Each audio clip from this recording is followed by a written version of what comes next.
दोस्तों, अमेरिका ने बहुत साफ लफ्ज़ों में इजराइल को समझाया है कि हिजबुल्लाह के ऊपर पहला हमला तुम न करना।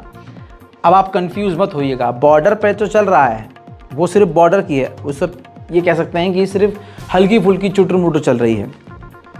लेकिन जिस तरह से जंग होती है कि अंदर घुसकर मेन स्पॉट को उड़ा देना या फिर हिजबुल्लाह के किसी दफ्तर को उड़ा देना, जब ये सब होगा ना तब माना जाएगा कि हाँ ये क्लियर हिजबुल्लाह और इजराइल के बीच जंग चल गई है। इस पर पहले ही अमेरिका ने इजराइल को चेताया है कि कुछ भी हो जाए आप हिजबुल्लाह पर पहला हमला मत करना। और क्यों वो भी बताया है। बाइडेन की सरकार ने इजराइल से कहा है कि अगर आपने हिजबुल्लाह पर हमला किया तो गाज़ा के मुद्दे पर हम आपको फिर सपोर्ट नहीं कर पाएंगे। देखिए यहाँ पर ये धमकी भी है, डरा दिया है कि भैया अगर आप ऐसे से करोगे तो हम आपको सपोर्ट नहीं कर पाएंगे। तीसरी जो मेन बात कही है अमेरिका ने, वो ये कही है कि अगर आपने हिजबुल्लाह से डायरेक्ट पंगा लिया तो होगा ये कि जब अगर जवाबी कार्रवाई आप या हम करेंगे तो इजिप्ट की सिक्योरिटी को भी खतरा होगा। क्यों, मैं आपको बताता हूँ। इजिप्ट का बॉर्डर गाज़ा के बॉर्डर से मिलता है, तो अगर कोई भी हमला अमेरिका और इजराइल मिलकर एकदम से लेबनान के ख़िलाफ़ कदम उठाने लगे तो होगा ये कि नुकसान और बमबारी हो सकता है इजिप्ट के अंदर भी हो सके। और यही एक इजिप्ट ऐसा है जो फ़िलहाल जो है मामले को नरम करने की कोशिश कर रहा है और मीडिएटर बना हुआ है। तो दोस्तों, हिजबुल्लाह से बिल्कुल भी लड़ने को मना कर दिया है अमेरिका ने। देखना अब ये है कि आगे क्या होगा। हालांकि दोनों के बीच में गोलीबारी, बमबारी, ड्रोन से हमला ये सब जारी है। अब दोस्तों, एक और सबूत आपको दिखाऊंगा कि इजराइली जो यहूदी हैं वो इजराइल में मौजूद पत्रकारों को धमका रहे हैं। मिलिट्री तो धमका ही रही है, वो मैं कल दिखा चुका हूँ, लेकिन आज दिखाऊंगा कि जो यहूदी आम नागरिक हैं वो भी बुरी तरह से धमका रहे हैं पत्रकारों को। भारत की गोदी मीडिया वहाँ गई हुई है, दुनिया भर के पत्रकार वहाँ मौजूद हैं। अब जो पहले ही कह चुके हैं कि इजराइल हमारा बाप है, तो उन्हें तो धमकी मिलेगी नहीं।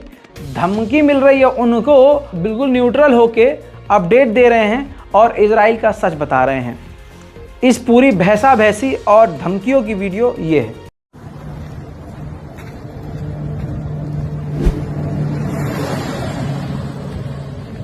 וואו, stop it. למי אתם שייכים? שום דבר, אתם מצלמים פה את החיילים, שום דבר, לעוף מכאן. קדימה, לקבל את הציוד ולעוף. אתם לא מצלמים את החיילים, בואו! מה זה? מה אתה מצלם? מה אתה מצלם? כנס לאוטו! אף אחד לא מצלם כאן, שום דבר. אתם מצלמים את החיילים כאן. שום דבר, אף אחד לא מצלם. שמעת? אף אחד לא מצלם כאן. קפל את הציוד שלך. אף אחד לא מצלם. אף אחד לא מצלם כאן. תראו, הם מצלמים את החיילים באימונים שלהם. בואו! כנסו לאוטו! אני סופר עד 10. 10 אתם באוטו. 1 2 3 4 עוף מכאן.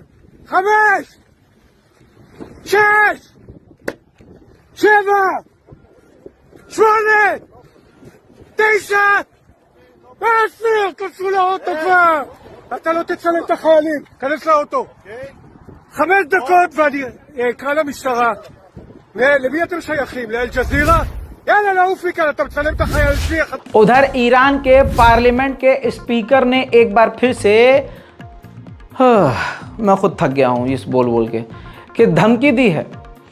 ईरान के पार्लियामेंट के स्पीकर ने कहा कि अगर इजराइल बाज नहीं आया और गाज़ा पर हमले नहीं रोके तो हमारी बर्दाश्त ख़त्म हो जाएगी, इलाके में जंग फैल जाएगी, हालात बुरे हो जाएंगे। आगे उन्होंने कहा कि ये जंग अभी रोकी जा सकती है, आगे किसी भी तरह से जंग नहीं रुकेगी। दोस्तों, हालात इतने बुरे हैं, कभी भी डॉक्टर घबराता नहीं है किसी भी सिचुएशन को देखकर, लेकिन गाज़ा के अल शिफा के जो डॉक्टर्स हैं वो साफ कह रहे हैं कि हमने अपनी ज़िंदगी में इससे बुरी कंडीशन और सिचुएशन नहीं देखी।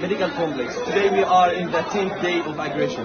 We have received so many casualties from kids, women. The most of casualties they are civilians, from kids and women, as I mentioned before. The type of injuries that we have received, it's not. We are not received anything like this before. I haven't witnessed anything like this before in my life. I have worked in so many aggressions before as an emergency doctor, but this aggression is a barbaric aggression. All of the casualties, most of the casualties, they are from the civilian and kids. The most difficult thing when you are writing in unknown baby, the number, unknown 75, unknown 77, and the baby is crying, you are writing in broken heart with shaking hands. कितने अफसोस की बात है कि आज तक भारत फिलिस्तीन के साथ खड़ा रहा, लेकिन आज का प्रधानमंत्री हमारा इजराइल के आतंक के साथ खड़ा हो गया। बहरहाल सरकार को बाद में स्टेटमेंट चेंज करना पड़ा और आरिंदम बागची के द्वारा बयान दिया गया कि हम गाज़ा और फिलिस्तीन की आज़ादी चाहते हैं। चलिए घूम के आए लेकिन सही आए, लेकिन अभी भी जो मोदी जी कर सकते थे मोदी जी ने वो नहीं किया।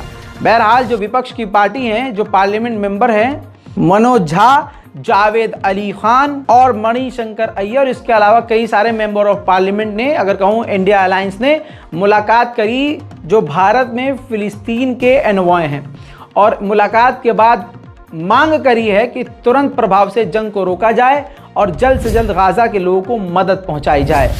भारत के इन महान सांसदों ने, जिनका अलायंस इंडिया अलायंस है, उन्होंने सामूहिक बयान जारी करके कहा, वही बात कही जो महात्मा गांधी ने कही।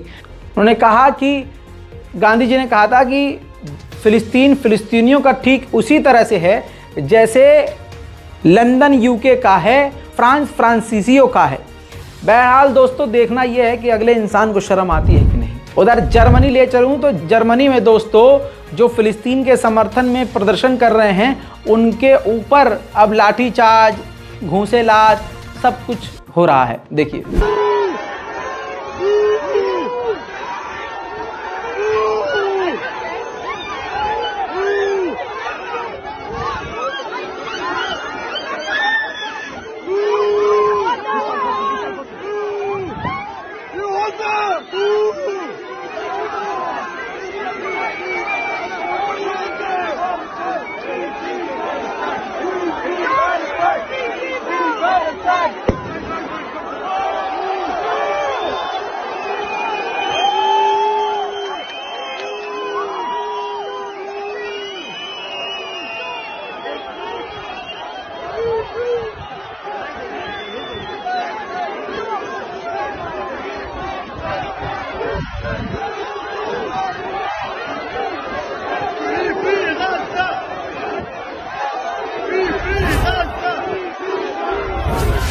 अब मैं सीधा गाज़ा ले चलूँ तो आधी रात की एक तस्वीर दिखाना चाहूँगा। गाज़ा की एक बिल्डिंग के ऊपर इजराइल ने जब हमला किया तो ये वो उसका कैप्चर है।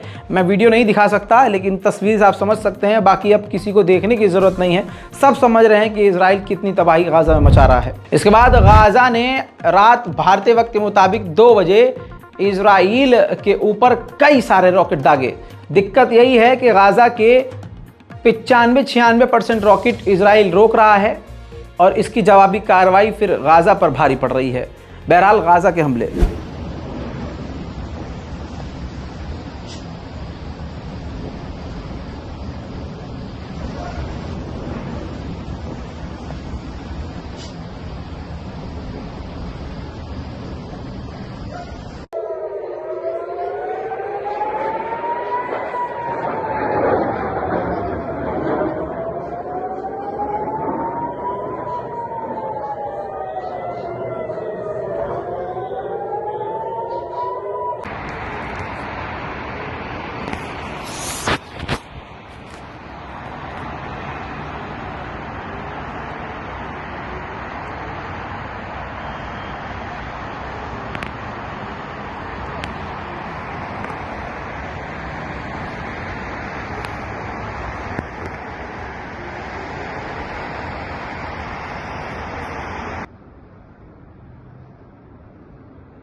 दोस्तों इजराइल में जो अमेरिकी लोग हैं वो भी बहुत ज़्यादा डरे हुए हैं।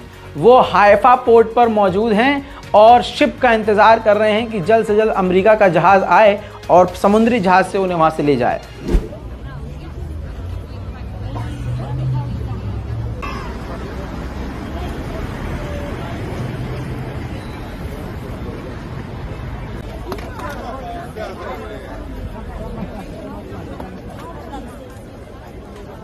So we can process everyone on the list and see how much room we have. It's a safety concern if you stay here.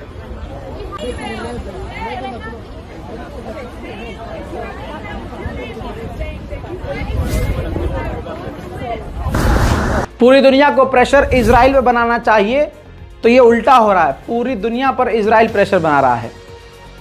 दोस्तों कैसे, मैं बताता हूं। तुर्की के विदेश मंत्री ने हमास के लीडर इस्माइल हानिया से फ़ोन पर बात करी और कहा कि जो आपके पास यहूदी कैदी हैं ना, उनको जल्द से जल्द रिहा करिए। मतलब गाज़ा की कोई डिमांड नहीं मानी जा रही है, न कोई शर्त सुनी जा रही है, लेकिन सारी दुनिया, चाहे वो मुस्लिम देश हो, वो गाज़ा से यही कह रहे हैं कि यहूदियों को छोड़ दो। दोस्तों, अमेरिका के व्हाइट हाउस में फ़िलिस्तीन के लोग इस वक्त बिल्डिंग के बाहर इकट्ठा हैं, व्हाइट हाउस के सामने, और लगातार मांग कर रहे हैं इस वक्त कि गाज़ा पर हमले बंद हो और सीज़ फायर हो जाए, ये जंग अभी ख़त्म हो जाए।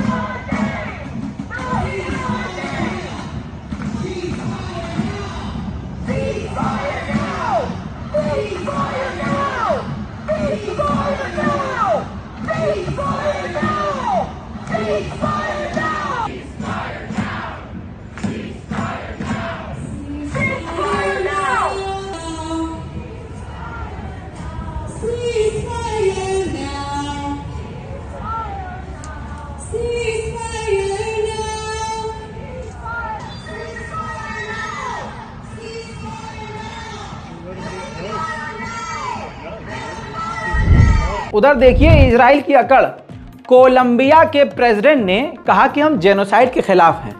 जो गाज़ा में कत्लेआम हो रहा है आम लोगों का, हम उसके सख्त खिलाफ हैं। ये होना नहीं चाहिए, इसको बंद होना चाहिए, तरीके की बात उन्होंने कही। अब कोलंबिया में ही जो इजरायली एनवॉय है, दूत है, उसने कोलंबिया के राष्ट्रपति के खिलाफ ही बयान दे दिया। अब वो बयान क्या दिया वो बात अलग है, लेकिन उनके बयान पर इसने पलटवार वहीं कर दिया, उन्हीं के देश में रहकर। कोलंबिया के राष्ट्रपति इस पर भड़क गए और कहा कि तुरंत हमारे देश से निकल जाओ और हमसे लिखित में माफ़ी मांगो। तो कोलंबिया ने औकात इजराइल की दिखा दी है। हमास के लीडर खालिद मशाल ने अब फाइनल बयान दे दिया। उन्होंने कहा कि हमारे 6000 फिलिस्तीन के लोग, मर्द और औरत और सीनियर अधिकारी गाज़ा के इजराइल की कैद में हैं। उन 6000 लोगों को इजराइल छोड़ दे, जिसके बदले में हम सारे यहूदी कैदियों को रिहा कर देंगे। यहूदियों में कुछ यहूदी ऐसे हैं जो फ़िलिस्तीन का समर्थन करते हैं। अमेरिका में ऐसे ही यहूदी जो फ़िलिस्तीन के समर्थन में बोलते हैं और फ़िलिस्तीन का समर्थन करते हैं, वो जो भीड़ इजराइल के समर्थन में थी वहाँ पहुँचते हैं यहूदी, और वो शख्स जो है फ़िलिस्तीन के हक़ के लिए बोलना शुरू करता है। वो बोलने की कोशिश करता है, लेकिन आसपास जो इजरायली थे, यहूदी थे, वो उसको बोलने नहीं दे रहे। गाली बक रहे हैं, उल्टा सीधा बोल रहे हैं, मजाक उड़ा रहे हैं और कोशिश कर रहे हैं उसकी आवाज़ सुनाई ना दे। देखिए, We are here while this pro-Israeli rally is taking place, and they are claiming that they are here to stop the stabbing in Israel. Exactly, that's the reason why we are here. As our banner says, it's the Zionists who are inciting this stabbing. It's the entering the Temple Mount. It's the inciting the Palestinian people now, in our days now, and ready for decades, causing tension, causing conflict, causing bloodshed on all sides. We are concerned about Jewish blood. We are concerned about blood of any human being that suffers because of the state of Israel that was created illegitimately on a space, the vast majority of Palestinian Arabs and a minority of Jewish people that lived in peace. Prior to 1929, the small minority of Jewish people lived in peace in Palestine amongst the majority of the Palestinian Arabs.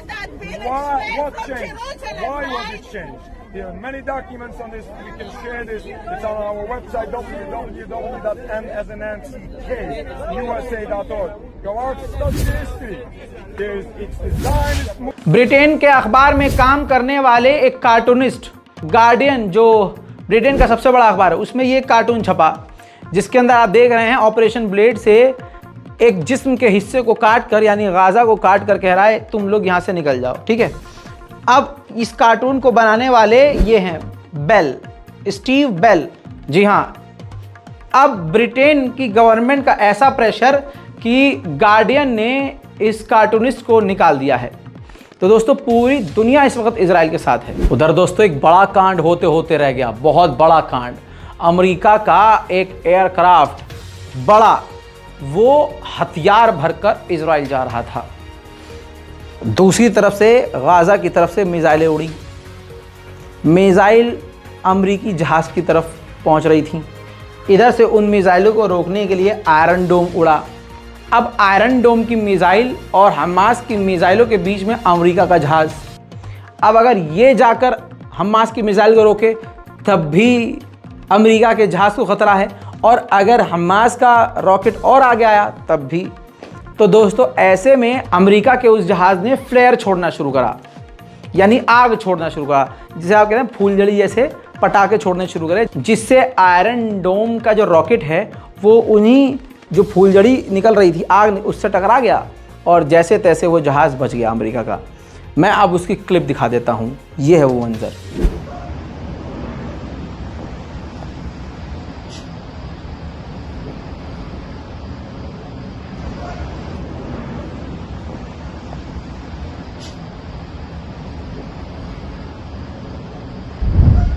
Farmer Mossad chief, देखिए यहूदियों की सोच समझिए आप।